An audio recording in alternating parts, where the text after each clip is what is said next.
Trump का तुर्की plan fail, शांति mission बना मजाक। फुटबॉल खिलाड़ी न बन पाए पर सियासी में छाए एर्दोगन। भारत के खिलाफ रैली निकालने पर बलूचों से पिटे पाकिस्तानी। भारत पाक सीजफायर पर सऊदी के प्रिंस का आया पहला बयान। अब लॉरेंस बिश्नोई के टारगेट पर कनाडा किया बड़ा ऐलान। नमस्कार, मेरा नाम है शालिनी और आप देख रहे हैं द न्यूज 15। स्वागत है आपका हमारे खास प्रोग्राम दुनिया के हालचाल में। चलिए नजर डालते हैं इन बड़ी खबरों पर विस्तार से। रूस यूक्रेन युद्ध को खत्म करने के लिए तुर्की में प्रस्तावित शांति वार्ता शुरू होने से पहले ही कमजोर पड़ गई। इसकी सबसे बड़ी वजह है रूसी राष्ट्रपति व्लादिमीर पुतिन और अमेरिकी राष्ट्रपति डोनाल्ड ट्रंप की गैर मौजूदगी।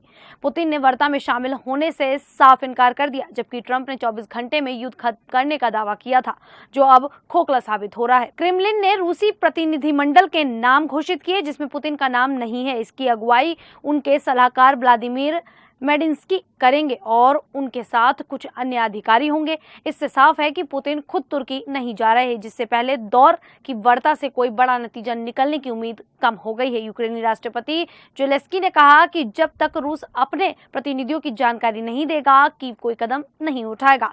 अब क्रेमलिन की घोषणा के बाद जेलेंस्की का अगला कदम महत्वपूर्ण होगा, लेकिन पुतिन की अनुपस्थिति इस प्रक्रिया को कमजोर कर सकती है। दूसरी ओर ट्रंप ने फिर दावा किया कि वे युद्ध को 24 घंटे में रोक सकते हैं, लेकिन वे तुर्की नहीं जा रहे। उन्होंने कहा कि वे यूएई जा रहे हैं और तुर्की का दौरा उनके शेड्यूल में नहीं है। ये दूसरी बार है जब ट्रंप के बड़े बड़े दावे हवा में उड़ गए। पहले उन्होंने भारत पाकिस्तान युद्ध विराम को लेकर गलत दावा किया था। उनकी बयानबाजी और बिना सोचे समझे बोलने की आदत ने एक बार फिर उनकी कूटनीतिक कमजोरी दिखा दी है। उनकी डील मेकर छवि को अंतर्राष्ट्रीय मंच पर बार बार झटका लग रहा है और शांति के दावे हकीकत में असफल हो रहे हैं। वहीं भारत पाकिस्तान युद्ध के बीच तुर्की और उसके राष्ट्रपति रेसेप तैयब एर्दोगन चर्चा में रहे। एर्दोगन 2003 से 2014 तक तुर्की के प्रधानमंत्री और 2014 से राष्ट्रपति हैं। सत्ता पर पकड़ मजबूत करने के लिए उन्होंने संसदीय व्यवस्था को खत्म कर राष्ट्रपति प्रणाली लागू की और तानाशाह की तरफ काम करने लगे। सुधारों का वादा कर सत्ता में आए एर्दोगन धीरे धीरे सख्त शासक बन गए। उन्होंने विरोधियों को कुचलने के लिए हर तरीका अपनाया। एर्दोगन का बचपन गरीबी में बीता। कट्टर मुस्लिम परिवार में जन्मे। 13 साल की उम्र में वे इस्तांबुल आए। वहां पानी, पोस्ट गार्ड और रोटी बेचकर गुजारा करते थे। फुटबॉलर बनने का सपना देखा, लेकिन किस्मत ने उन्हें राजनीति में ला दिया। धार्मिक स्कूल से पढ़ाई कर 1976 में वे छात्र राजनीति में आए। उनकी शानदार वक्तव्य कला ने उन्हें लोकप्रिय बनाया। 1994 में वे इस्तांबुल के मेयर बने, लेकिन 1998 में धार्मिक नफरत फैलाने के आरोप में जेल गए। जेल से निकलकर 2001 में उन्होंने जस्टिस एंड डेवलपमेंट पार्टी बनाई। 2003 में वे प्रधानमंत्री बने। शुरू में उन्होंने अमेरिका यूरोप से दोस्ती बढ़ाई, लेकिन 2016 में तख्ता पलट की कोशिश के बाद उन्होंने हजारों लोगों को जेल में डाला। 2017 में उन्होंने प्रधानमंत्री का पद खत्म कर राष्ट्रपति को सर्वोच्च शक्ति दी। तुर्की में महंगाई और आर्थिक संकट के बावजूद एर्दोगन सत्ता में है। वे रूस यूक्रेन युद्ध में मध्यस्थता कर रहे हैं और पाकिस्तान जैसे देशों का समर्थन कर इस्लामिक गुट बनाने की कोशिश में है। भारत का सऊदी यूएई से नजदीकी उन्हें परेशान करती है। 2023 में भूकंप के बाद भारत ने तुर्की की मदद की, लेकिन एर्दोगन के सख्त कानूनों और विपक्षी नेता की जेल से तुर्की में तनाव बढ़ गया है। वहीं पाकिस्तान सरकार भारत के साथ तनाव के बाद अपनी जनता को दिखाने के लिए जश्न पाकिस्तान रैलियां निकाल रही है, लेकिन बलूचिस्तान में ऐसी ही एक रैली पर बलूच लिबरेशन आर्मी ने हमला कर सारा जश्न बर्बाद कर दिया। बुधवार को क्वेटा में सरकारी रैली पर शक्तिशाली धमाके और गोलीबारी हुई, जिसमें एक व्यक्ति की मौत हो गई और 10 लोग घायल हुए। पुलिस के मुताबिक रैली सरियाब कस्टम्स में शहर की ओर जा रही थी। मुनीर मिंगल रोड के पास हमलावरों ने ग्रेनेड फेंका और रैली में शामिल लोगों पर गोलियां चलाईं। इसके बाद सुरक्षा बलों ने इलाके को घेर लिया। इस हमले से साफ है कि बलोच आर्मी अब पाकिस्तान सरकार की सत्ता को बर्दाश्त नहीं कर रही।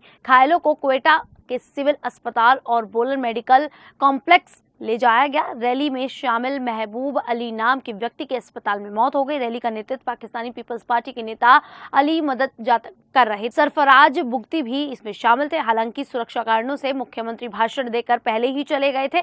हमले के बाद आतंकवाद निरोधी विभाग और क्वेटा पुलिस ने जांच शुरू कर दी। स्वास्थ्य विभाग के प्रवक्ता डॉक्टर वसीम बेग ने बताया कि घायलों की उम्र 20 से 50 साल के बीच है और उन्हें छर्रे और गोलियों से चोटें आई हैं। भारत पाकिस्तान तनाव के बीच पीएलए ने बलूचिस्तान में अपनी ताकत बढ़ा ली है और आए दिन हमले कर रही है। ये हमला दिखाता है कि बलूच आर्मी अब खुलकर पाकिस्तान सरकार के खिलाफ खड़ी हो गई है। वहीं भारत और पाकिस्तान के बीच कई दिनों तक चली सैन्य झड़प के बाद अब शांति का माहौल है। भारतीय सेना ने पाकिस्तान के आतंकी ठिकानों और एयरबेस पर सटीक हमले कर उसे जल्दी ही घुटनों पर ला दिया। इसके बाद पाकिस्तान के अनुरोध पर भारत ने 10 मई को सीज फायर स्वीकार कर लिया। दुनिया भर के देशों ने इस शांति समझौते पर खुशी जताई है। अब सऊदी अरब के क्राउन प्रिंस मोहम्मद बिन सलमान ने भी इस पर बयान दिया है। सऊदी अरब की सरकारी एजेंसी के अनुसार रियाद में खाड़ी सहयोग परिषद की बैठक में क्राउन प्रिंस ने अमेरिकी राष्ट्रपति डोनाल्ड ट्रंप और अन्य नेताओं के सामने कहा, हम भारत और पाकिस्तान के बीच सीज फायर का स्वागत करते हैं। उम्मीद है कि इससे दोनों देशों में तनाव कम होगा और शांति बहाल होगी। ये तनाव 22 अप्रैल को जम्मू कश्मीर के पहलगांव में हुए आतंकी हमले से शुरू हुआ, जिसमें पाकिस्तानी आतंकियों ने 26 निर्दोष लोगों को मार दिया था। जवाब में भारत ने पाकिस्तान और पीओके में आतंकी ठिकानों को नष्ट कर दिया। इसके बाद पाकिस्तान ने जम्मू कश्मीर से गुजरात तक मिसाइल, ड्रोन और फाइटर जेट से हमले किए, लेकिन भारतीय सेना ने अपने मजबूत एयर डिफेंस से इन हमलों को नाकाम कर दिया। फिर भारत ने बड़ी कार्रवाई करते हुए पाकिस्तान के 11 airbase, air defence system, commander centre और रडार ठिकानों को तबाह कर दिया। इससे डरकर पाकिस्तान ने शांति की अपील की। सीज फायर के बाद दोनों देशों के बीच तनाव कम हुआ है। सऊदी क्राउन प्रिंस का बयान इस शांति और मजबूत करने की दिशा में एक सकारात्मक कदम माना जा रहा है। कनाडा के मिसिसागा में 15 मई 2025 को सिख कारोबारी हरजीत सिंह ढाडा की गोली मारकर हत्या ने वहां के सिख समुदाय और शांति व्यवस्था को झकझोर दिया।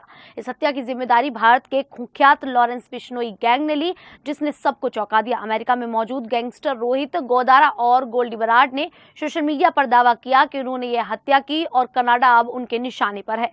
गैंगस्टरों ने पोस्ट में कहा, राम राम जी, बुधवार को टोरंटो में हरजीत सिंह का मर्डर हुआ। हम रोहित गोदारा और गोल्डी बराड इसकी जिम्मेदारी लेते हैं। उन्होंने हरजीत पर आरोप लगाया कि वह उनके दुश्मनों का साथी था। गैंग का दावा है कि हरजीत ने अर्श ढल्ला और सुखादुन्ने को पैसे देकर अपने परिवार के सदस्य महल सिंह की हत्या करवाई थी, जो उत्तराखंड का रहने वाला था। उन्होंने बताया कि हरजीत को 1 साल पहले चेतावनी दी गई थी कि वह उनके दुश्मनों से दूर रहे, लेकिन उसने 2 महीने पहले अर्श डल्ला की जमानत में मदद की। इस वजह से उसे मार दिया गया।